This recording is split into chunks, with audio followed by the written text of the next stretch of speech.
Hello, welcome back to my channel. I hope आप सब अच्छे होंगे और पढ़ाई कर रहे होंगे, क्योंकि यही तो हमारे काम है, पढ़ना और पढ़ाना। चलिए, आज हम करेंगे electron distribution. So last class में हमने पढ़ा था structure of an atom, atomic theory. तो आज हम उसी को कंटिन्यू करेंगे और हम पढ़ेंगे how you will distribute electrons in a shell, which is very important. So let me quickly summarize the how to distribute electrons in a shell. Okay? मैं आपको पहले एक brief idea दे देती हूँ about the structure of an atom and the shell and how many electrons each shell can take. Let's start. So first, middle में always a nucleus. So center में always a nucleus. Around the nucleus there are shells, right? So first shell, then you have second shell, third shell, fourth shell, right? And each shell have its name. So the first shell is L, M, oh sorry, K, K, L, M, and the last one is N. Now these are the name of each shell. The innermost shell is called K, second L, third M, and the last one is N. Now each shell have its capacity to take maximum number of the electron. I told you in the last class also. So the K shell can take maximum of 2, 8, 18 and 32. So the outermost shell can take maximum of 32 electrons and the innermost shell can take maximum of 2 electrons. I hope this is clear. Okay. Now we are going to learn how to distribute electrons in a shell of any particular atom. Okay. इसके लिए आपको थोड़ा atomic number याद होना चाहिए of each atom, atomic number and atomic mass. So let's start to build structure of an atom or distribution of electron. Let's start with helium. Okay, so helium का atomic number क्या होता है? 2. Okay, helium का atomic number is 2. So center में हमेशा क्या आएगा आपका? Nucleus, right? So number of proton and neutrons will be there in the center of the atom. Now 2 electrons, right? So first shell. And what is the maximum capacity? कि first shell की maximum capacity क्या है? To take maximum of 2 electrons, right? तो helium का atomic number भी 2 है, so you will get 2 electrons in this shell, right? ऐसे हम ड्रॉ करेंगे structure of helium. Okay, next let's do the structure of, let's say lithium. Okay, so lithium का atomic number है 3. Okay, next सबसे पहले आप हमेशा सेंटर में जो है आपका न्यूक्लियस रहेगा. Now first electron can take maximum of 2 electrons, right? So out of 3 आपने 2 इलेक्ट्रॉन्स फर्स्ट शेल को दे दिया. अब आउट ऑफ 3 2 इलेक्ट्रॉन्स आपने फर्स्ट शेल को दे दिया, तो how many electrons are left? 1 electron है लेफ्ट, राइट? सो अब आप लाएंगे सेकेंड शेल, और सेकेंड शेल में कितने इलेक्ट्रॉन देंगे? 1, जो यहाँ पे लेफ्ट हो गया था. Now how you can check कि आपका एटॉमिक स्ट्रक्चर सही हुआ है कि नहीं? तो उसके लिए आप क्या करेंगे? आपको पता है एटॉमिक नंबर लिथियम का 3 है. डिस्ट्रीब्यूशन ऑफ इलेक्ट्रॉन्स आपने कर दिए, उसके बाद आप चेक करें आपने कितने इलेक्ट्रॉन्स दिए हैं, टोटल काउंट करें. सो अगर हम टोटल काउंट करते हैं तो 1 2 3, राइट? सो दैट मीन्स आपका एटॉमिक स्ट्रक्चर जो है ठीक है.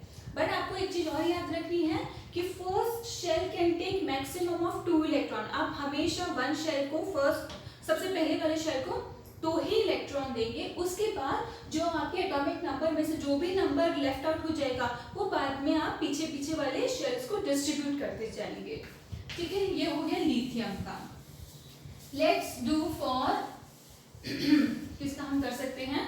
Carbon. So the carbon atomic number is 6. सो ये कार्बन है, कार्बन का एटॉमिक नंबर 6 है. सो सबसे पहले आप करेंगे न्यूक्लियस, राइट? फर्स्ट शेल, तो आपने पहले वाले शेल को हम कितने इलेक्ट्रॉन देते हैं मैक्सिमम? 2, राइट। तो आपने पहले वाले शेल को दे दी 2 इलेक्ट्रॉन्स, राइट। सो आपने 2 इलेक्ट्रॉन्स कहाँ से दिए? एटॉमिक नंबर से। तो आप इसमें से ना 2 माइनस कर दो, कितना बचा? 4, राइट, 4 बचा। तो हम सेकेंड शेल ड्रॉ करेंगे। तो ये अब हमारे सेकेंड शेल की कैपेसिटी क्या है? हमें बहुत जरूरी याद रखना कि शेल की कैपेसिटी कितनी है। तो सेकेंड शेल की हमारी कैपेसिटी कितनी है? 8 इलेक्ट्रॉन्स लेने की, राइट, मैक्सिमम 8 इलेक्ट्रॉन्स लेने की। मगर हमारे पास 4 है, इसका मतलब यहाँ पर 4 जा सकते हैं। It can take 4 electron. तो आप यहाँ पे 4 दे देंगे, 1 2 3 4। अब मैंने बोला था आप चेक कैसे करेंगे? Count the number of electron you have distributed into the shell. 1 2 3 4 5 6 and 6 is the atomic number of carbon. Very good. I hope आपको ये समझ में आ रहा होगा। एक और हम करते हैं, लेट्स डू फॉर नियॉन, ठीक है। नियॉन का एटॉमिक नंबर क्या होता है? 10, राइट। नियॉन का एटॉमिक नंबर क्या होता है? 10। अब हम न्यूक्लियस ड्रॉ करेंगे सेंटर में। अब आप यहाँ पे ड्रॉ करेंगे shell. So first shell can take maximum of 2 electron. Very good. तो आपने यहाँ पे 2 इलेक्ट्रॉन्स यहाँ दे दिए। 10 में से 2 माइनस करा, कितना बचा? 8, राइट, 8 इलेक्ट्रॉन्स। अब आपने सेकेंड शेल लिया। सेकेंड शेल की कैपेसिटी कितनी है? To take maximum of 8 electron. तो यहाँ पर आप 8 इलेक्ट्रॉन दे देंगे, 1 2 3 4 5 6 7 8। ओके, तो अब मैंने बताया था how you can check by counting the number of total electrons, right? total electrons को आप काउंट करेंगे। अगर उसका नंबर सेम होता है एटॉमिक नंबर की तरह, that means your structure is correct. Okay, 1 2 3 4 5 6 7 8 9 10. See, very simple. अच्छा, अब थोड़ा हम और लेवल अप कर लेते हैं। अब हम ड्रॉ करते हैं एटॉमिक स्ट्रक्चर ऑफ, लेट्स से, मैग्नीशियम। ओके, सो मैग्नीशियम का एटॉमिक नंबर क्या है? 12। अब हम वही फॉर्मूला, वही स्ट्रेटजी अप्लाई करेंगे। So first nucleus, first shell can take how many electrons? 2 electrons, right. So 12 में से 2 माइनस करा, कितना बचा? कितना बचा? 10, राइट। सो 10 अब हमारे पास बच गया। आपने 2 इलेक्ट्रॉन्स फर्स्ट शेल को दे दिया है। अब आप सेकेंड शेल ड्रॉ करेंगे। तो सेकेंड शेल की मैक्सिमम कैपेसिटी कितनी है? To take maximum of 8 electron, right. So अब आप यहाँ पे -8 करेंगे तो कितना बचेगा? 2। तो आप पहले यहाँ पे 8 दे दीजिए, 1 2 3 4 5 6 7 8। आपने 8 यहाँ पे दे दिया, तो आपके पास कितना बचा? 2, क्योंकि अब ये 8 से ज्यादा नहीं ले सकता। मैक्सिमम कैपेसिटी इसकी है 8 इलेक्ट्रॉन्स लेने की। Now we will transfer this 2 electron to the third shell, right.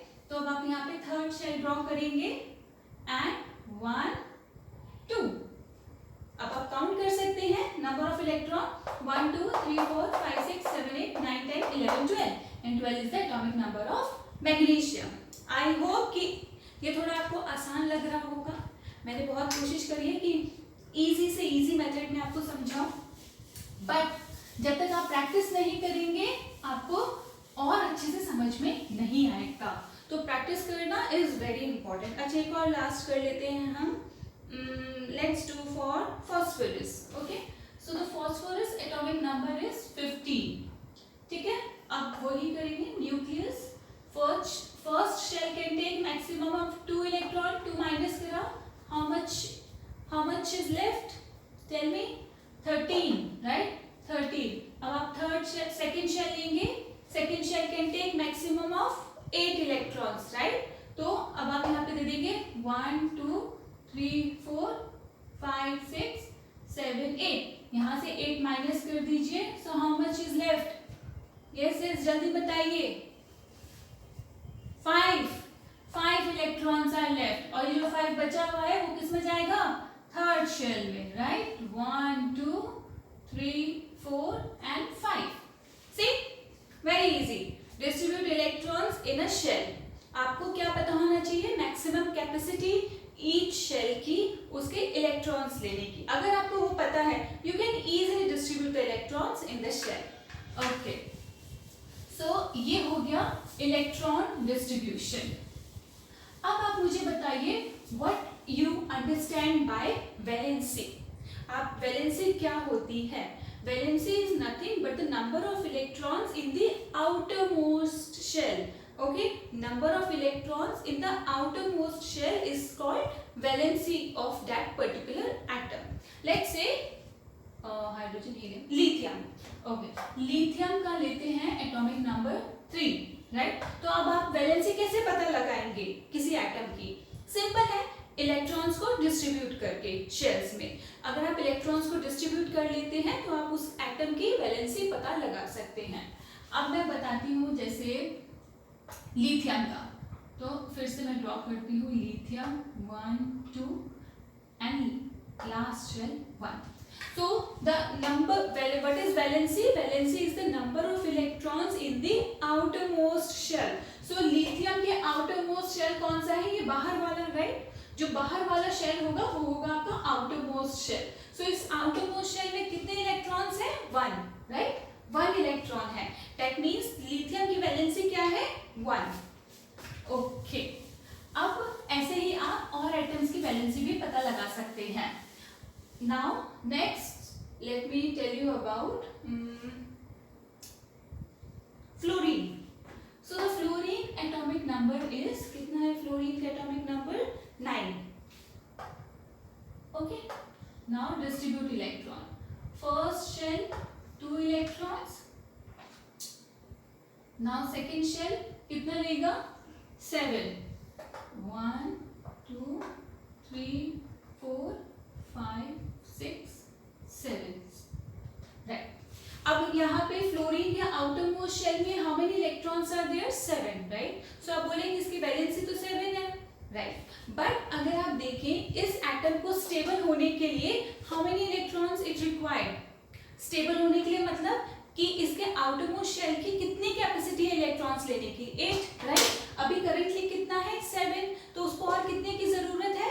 1 electron की जरूरत है, राइट? तो अब आप क्या करेंगे, इसको 1 मोर इलेक्ट्रॉन की जरूरत है टू बिकम अ स्टेबल, और इसकी कैपेसिटी कितनी है? 8. So 8 - 7 is equals to 1. So the valency of fluorine is 1 to become stable because it is difficult for the fluorine to lose 7 electron. 7 बहुत ज्यादा नंबर है ना, so the fluorine के लिए बहुत ज्यादा difficult होगा 7 इलेक्ट्रॉन को लूज करना और स्टेबल होना. so fluorine क्या करेगा? 1 electron will gain, complete the outermost shell and become stable. Atom ऐसे ही स्टेबल होते हैं. एटम कब स्टेबल होते हैं? जब उनका आउटरमोस्ट शेल कंप्लीटली फिल्ड होता है, तब एटम स्टेबल होते हैं. तो यहाँ पे उसको स्टेबल होने के लिए 1 more electron is required. So this will be the valency of fluorine. Okay, तो देखिए अब आप ये कैसे पता लगाएंगे? till 4 you can say that atom can lose 4 electron and become stable. 1 भी lose कर सकता है, 2 भी, 3 भी, 4 भी, because it is a small number, so they can lose till 4 electron and become stable. क्योंकि ये छोटा नंबर है ना, जल्दी से लूज कर लेंगे और स्टेबल हो जाएंगे. अगर एटम के आउटर मोस्ट शेल में 6 7 8, तो फिर वही हो जाएगा, स्टेबल ही हो जाएगा. 5 6 7, तो ये थोड़ा लार्ज नंबर है, बिग नंबर है, right? So atoms, it will be difficult for the atom to lose this high number of the electron and become stable, because इनको कितने एटम की रिक्वायरमेंट है? इसको 1 की रिक्वायरमेंट, इसको 2 की रिक्वायरमेंट, इसको कितने की रिक्वायरमेंट? 3 की. तो ये थोड़ा स्मॉल नंबर है स्टेबल होने के लिए, right? So it will be easy for the atom to gain electron and become stable instead of losing the electron, because lose करने के लिए उनके पास बहुत ज्यादा नंबर है, राइट? तो ज्यादा नंबर तो वो लूज नहीं कर सकते ना, तो they will gain the electron and become stable. So इनकी वैलेंसी क्या हो जाएगी? 1 2 and 3. That is how you will find out the valency of an atom. Okay. After the valency, अब हम करेंगे what is atomic number. Atomic number and atomic mass, these are the very two important term. So आप जब भी आप किसी atom का लिखते हैं ना, first you should know the symbol of an जैसे लिथियम, लिथियम का सिंबल क्या हो गया, hydrogen, helium, lithium, right. So the lithium का सिंबल ये है, ऊपर आपका आएगा एटॉमिक मास, नीचे आपका आएगा एटॉमिक नंबर, ओके। ये हो गया आपका हाउ टू राइट। अब मैं बताती हूँ what is atomic number. Atomic number is nothing but the number of proton in the nucleus of an atom. So what is atomic number? Atomic number is nothing but number of proton, right? Number of proton in the nucleus of an atom. क्योंकि proton कहाँ होता है? Proton is in the nucleus of an atom. So atomic number is the number of proton in the nucleus of an atom. That is the atomic number, which is also same as the number of electron. So number of electron भी same होगा जितना number of proton होगा. Okay. So that is the atomic number. Now what is atomic mass? So हमको पता है कि atom का atomic mass is in the center of an atom, right? Nucleus में होता है. So what is atomic mass? Atomic mass. So atomic mass is nothing but the sum of, it is the sum of number of proton and number of neutron, right? So that is the atomic mass, or you can say the mass number. So easy way में आप कैसे remember कर सकते हैं? Number of proton plus number of neutron. So the sum of number of proton and the number of neutron make atomic mass or the mass number. I hope ये definition आपको clear हो गई होगी. What is atomic number and what is mass number? Okay. Next is two important term, that is isotope and isobar. So यहाँ पे मैं लिखती हूँ isotopes and second one is isobar. Isobars. Okay, these are the two important term. इसके बीच में difference आता है, जैसे एटॉमिक नंबर और एटॉमिक मास की डेफिनेशन आती है, इनके बीच में भी डिफरेंस आता है. What is atomic isotopes and what are isobars. तो अब हम देखते हैं what is isotopes and isobar. So what are isotopes? Isotopes आप कह सकते हैं, how you will define? Isotopes are atom of the same or element of the same atom or atom of the same element that have the same atomic number but different mass number, right? So आपका क्या होगा? Isotopes is the number of the atom of some element which have the same atomic number but different mass number. Okay, एक ही atom के बहुत सारे भाई लोग, you can आप कह सकते हैं, उनके भाई लोग, उनके एटॉमिक नंबर तो सेम होंगे बट एटॉमिक मास क्या होंगे? डिफरेंट हो जाएंगे. जैसे एग्जांपल मैं देती हूँ हाइड्रोजन, राइट? हाइड्रोजन के कितने भाई हो गए? 3 भाई. तो सबका एटॉमिक नंबर सेम होगा 1 1 1 बट एटॉमिक मास क्या हो जाएगा? एटॉमिक मास क्या हो जाएगा? डिफरेंट हो जाएगा. सो 2 3 4. सो यहाँ पे how you can say the isotopes are the elements that have the same atomic number but different mass number. Okay, or in different language you can say that atoms of the same element that have the same number of proton but different number of neutron. क्योंकि यहाँ पे neutron के number different हो जाएंगे तभी तो atomic mass भी इन सबका डिफरेंट हो जाएगा, right? So same number of electron, okay, but different number of proton, और same atomic number but different mass number. तो आप मास नंबर ऊपर भी लिख सकते हैं, मैं नीचे भी लिख सकते हैं, मैंने नीचे लिख दिया है, इट्स ओके. तो आप यहाँ करेंगे एटॉमिक नंबर नीचे एंड मास नंबर ऊपर. तो ये क्या हो गया आपका? Isotopes. Now isobar. Now what are isobar? Isobar will not be with the same atom, different atom. Okay, isobars when two different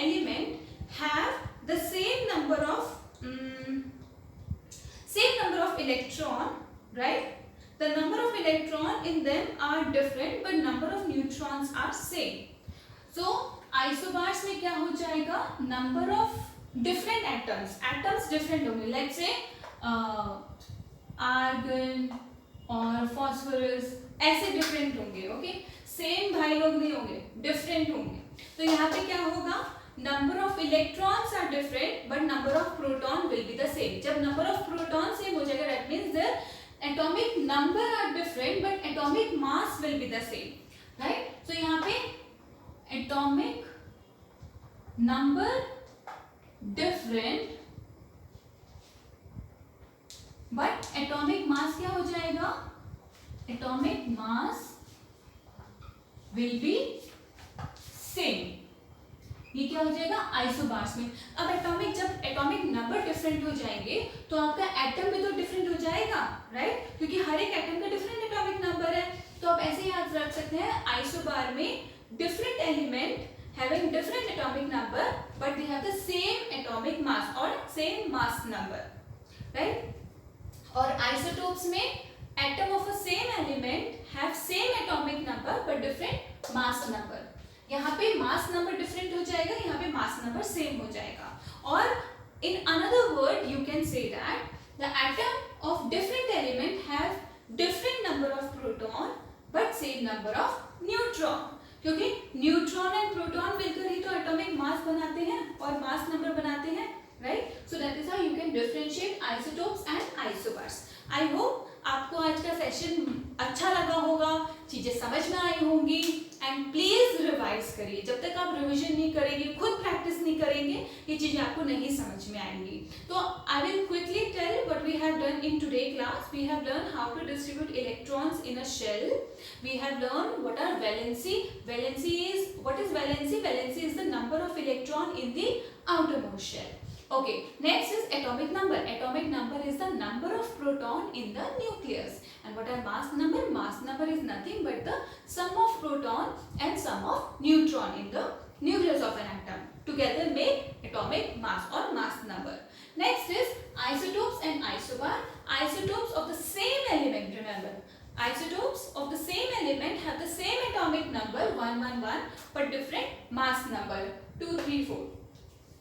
And isobars of the different element, they have different atomic number. क्योंकि different element है, so they will have different atomic number but same mass number. That is the isobars. Okay, so here we are done with our chapter, structure of an atom. I hope you really enjoyed it. You understood whatever we have done in today class. And please like, share and subscribe.